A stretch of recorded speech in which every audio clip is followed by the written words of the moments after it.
sera d'ordre familial. Mais il peut se régler que dans le calme. Parce qu'aujourd'hui, quand vous voyez nos pères tomber parce que le soleil le cogne toute la journée jusqu'à... Ce n'est plus intéressant, ça devient insupportable. Et moi, je ne peux pas rester comme ça sans venir vous dire un mot. Mais, moi, est-ce que je peux prendre des engagements ici? Non. Non. On peut régler les problèmes en nous enseignant et en discutant. Le gouverneur et moi sommes en phase pour dire, mettons-nous dans un petit coin, dans la paix, la tranquillité, on va gérer ça, dans le respect des institutions, tout en appelant les responsables qui viendront ici nous expliquer les tenants, les aboutissants. Mais si éventuellement nous allons dans tous les sens, nous risquons là d'aller vers des choses qui ne sont plus bonnes. À vos âges, vous faire bousculer par votre fils Mouchango, qui serait la plus grosse, et peut-être la plus grosse des malédictions. Donc moi je viens ici vous inviter le calme et dire à Libreville, est-ce que dans la paix, bien entendu, venez un peu nous visiter ici, venez nous expliquer, venez nous dire, afin qu'on sache exactement à quoi s'en tenir et dans combien de temps ça peut être réglé. Voilà. C'est ce que je viens vous dire. S'il vous plaît, cher père, chère mère, il y en a qui diront, oui, on l'a écouté, ok, il a parlé, mais nous on ne bouge pas. C'est pas grave, mais j'aurais fait ce que j'ai pu. J'aurais fait le premier pas vers vous pour vous dire, je suis prêt à voir dans la paix, s'ils viennent ici demain matin, après-demain, qu'on parle dans la paix, la politesse, la tranquillité et l'ordre. Et nous allons trouver des solutions. Il n'y a pas de solution qu'on ne trouve pas quand il y a un palabre. Mais que de vous voir là debout, la route fermée, les gens ne partent. Et Port-Gentil, vous connaissez notre réputation.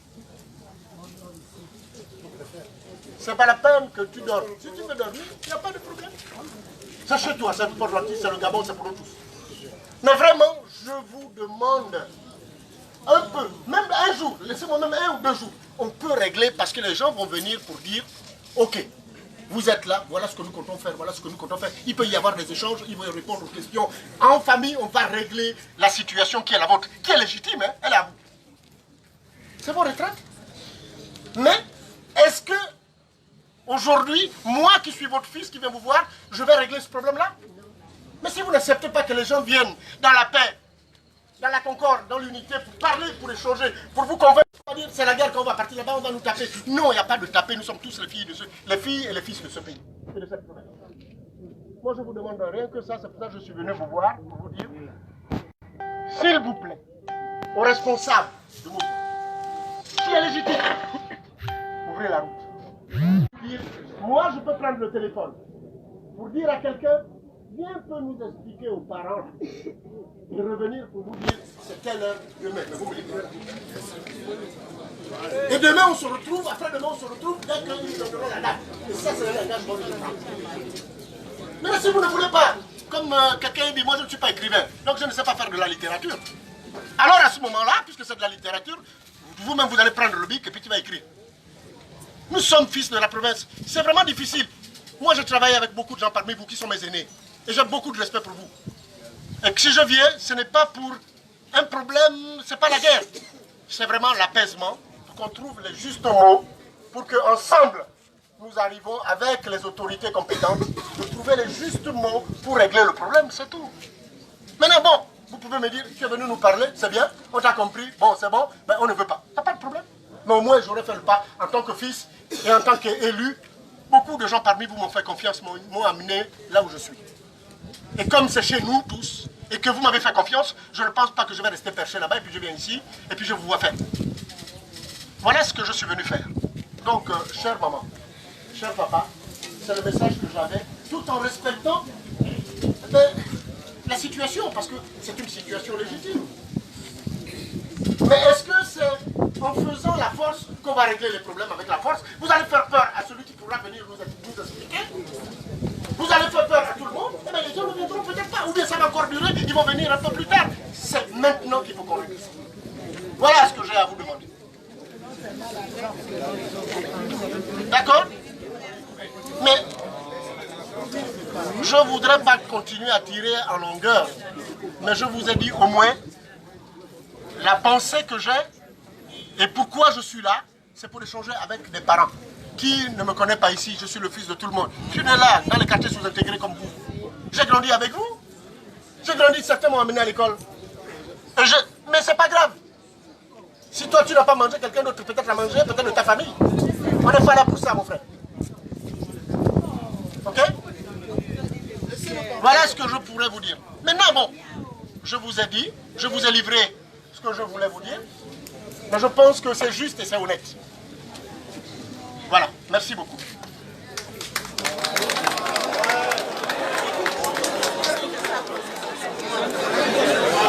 S'il vous plaît, s'il vous plaît.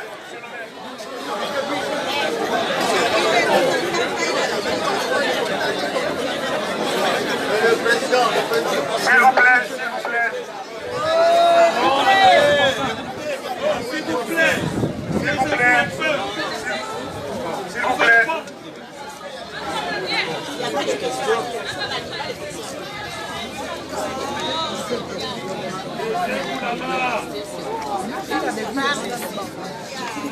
Vous avez tous entendu, monsieur le maire, qui a été clair, et même très clair. Cependant, il convient de rappeler à monsieur le maire l'historique de cet événement. Il se trouve que le 29 mai, le 29 avril, après nous être concertés pendant plusieurs jours à la COSIGA, nous avons adressé une lettre au gouverneur. Parce que ce qui n'était encore qu'une rumeur, donc celle de la trimestrialisation du paiement des pensions, ce n'était encore une rumeur, ce n'était pas une mesure officielle. Ces rumeurs nous inquiétaient, et donc nous nous sommes concertés et avons adressé un courrier à monsieur le gouverneur, le 29 avril 2019. Et nous avons dit qu'à partir du 2 mai, nous observerions un sitting dans le calme. Ce que nous avons fait. Du 2 mai au 4 juin, nous avons siégé ici, sans interrompre les activités des personnes de la CNSS, sans obstruer la circulation. Tout s'est fait dans le calme et le respect. Nous avons malheureusement constaté le 5 juin, date d'échéance du paiement de nos pensions, que cette mesure a été rendue effective. Nous sommes venus, puisque nous l'avions annoncé au gouverneur, nous pensions que entre la période à laquelle le jour de la réception du courrier et la date butoir, il viendrait nous voir pour nous annoncer la mise en marche de certaines actions, mais rien du tout. Lorsque nous sommes mis ici le 5, la première chose qu'on a vue, c'est débouler un camion de police. Il y a eu un petit échauffement, mais qu'on a pu maîtriser. Une autre tentative de forcer l'accès de la CNSS a été initiée, qui a été maîtrisée par la suite. Et nous nous sommes installés là. Ensuite, nous avons adressé une lettre au gouverneur pour lui rappeler ce que nous avions fait un mois plus tôt, un peu plus d'un mois plus tôt. Monsieur le maire a été mis en copie.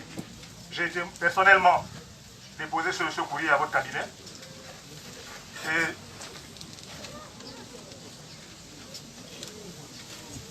on vous a compris.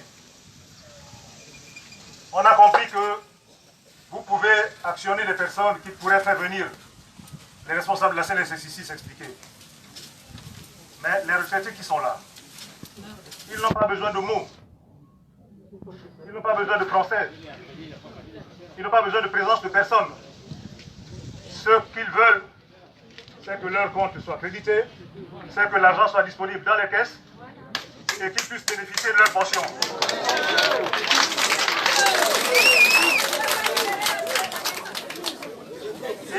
Il me paraît utile, monsieur le maire, de vous rappeler qu'il y a parmi les retraités des gens qui avaient de modestes revenus pendant leur activité professionnelle, mais qui sont encore locataires à la retraite, qui sont sous la pression de leurs bailleurs. Il y en a qui ont des factures d'électricité à payer, des factures d'eau. d'autres ont des enfants à l'étranger. D'autres n'ont plus rien, n'ont plus un grain de riz dans leur cuisine aujourd'hui. Il y a des gens qui ont des ordonnances, des gens qui ont des traitements à vie et qui ont des ordonnances qu'ils ne peuvent pas payer aujourd'hui. Alors nous attendrons que les gens meurent en hécatombe pour régler le problème du paiement des pensions, ou bien. Parce que nous, ce qui nous intéresse, ce n'est pas que tout Libreville se transporte ici pour nous donner des explications mathématiques ou quoi, non. Ce qui nous intéresse, c'est qu'on nous dise, voilà, tel jour, nous payons vos pensions.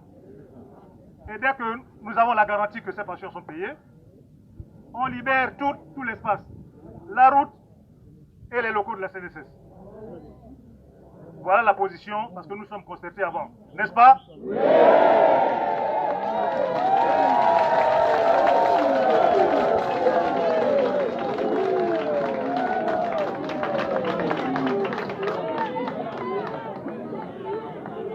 Voilà, si monsieur le maire a quelque chose à dire, moi j'ai terminé.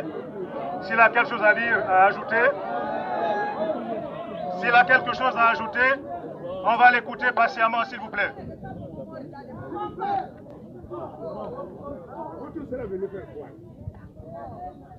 Oh, de plus, s'il vous plaît. J'ai compris.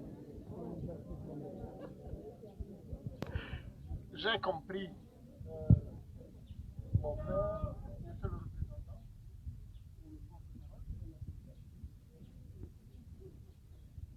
Mais vous savez, chaque chose dans la vie ne peut être réglée que par les personnes qui prennent les décisions ou qui ont les outils à pouvoir répondre à ce que vous venez de dire tout à l'heure. C'est légitime encore une fois. Mais l'exercice de ce matin était l'exercice d'apaisement. Et de vous dire, la route fermée, c'est celle que je vous demandais. Je vous donne un exemple. Pour que la CNSS, vous-même vous le saviez, vous êtes très informé là-dessus. À l'intérieur, il y a beaucoup de personnes qui ont été des directeurs généraux, des managers dans des entreprises que je vois ici. Que la collecte de la CNSS se fait par la délégation de Port-Gentil. Je vous assure que si les paiements doivent être faits, la porte va rester autour, c'est votre droit, mais laissez les gens venir déposer les paiements. Non, mais vous avez le droit de dire non. Mais au moins, vous n'avez pas m'empêcher d'échanger avec mes parents que vous êtes. La CNSS, elle fonctionne avec une collecte d'argent. Et à chaque fois que ça va être fermé pour mobiliser les fonds, ça va être compliqué. Vous faites comme vous voulez. Moi, je vous parle en tant que fils, en tant que frère. Mais frère, je ne suis pas venu ici pour vous injurier, pour venir vous blâmer, ou bien venir vous faire la guerre. Je viens ici pour qu'on se comprenne. Parce qu'il y a des gens qui peuvent vous expliquer les choses du début jusqu'à la fin et trouver des solutions. C'est ça qui m'intéresse. La route, c'est la route de tout le monde.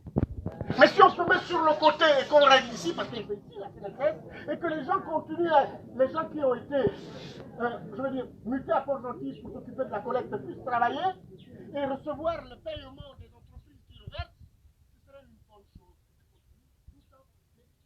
Ce serait bien. Voilà ce que je peux vous dire. Ça fait un mois et plus d'une semaine que vous y êtes.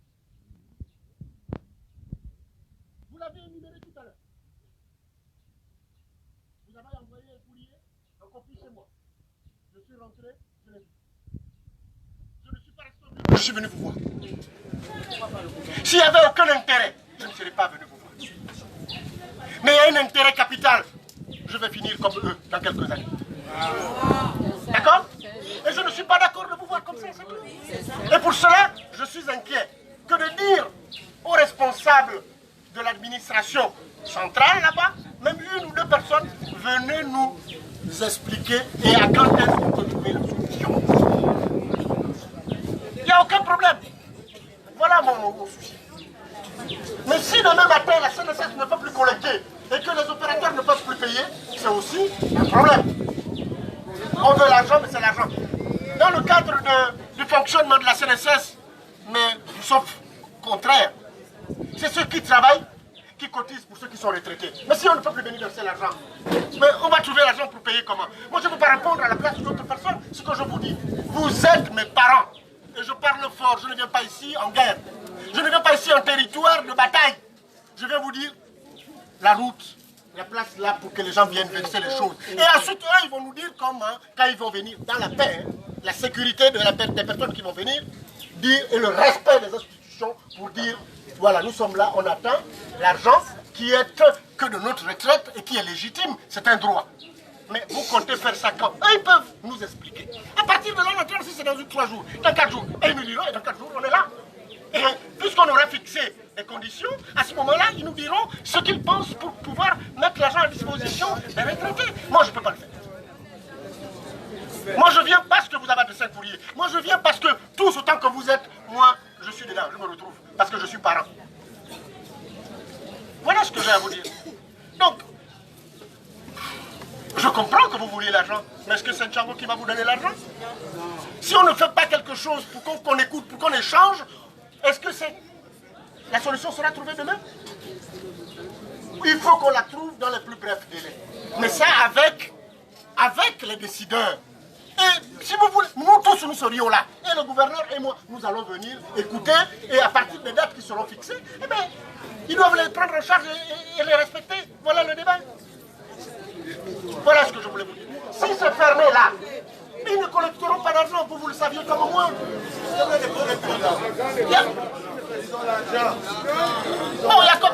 Non, écoutez, s'il vous plaît, si on parle nous tous, il n'y a pas de problème, puisque vous avez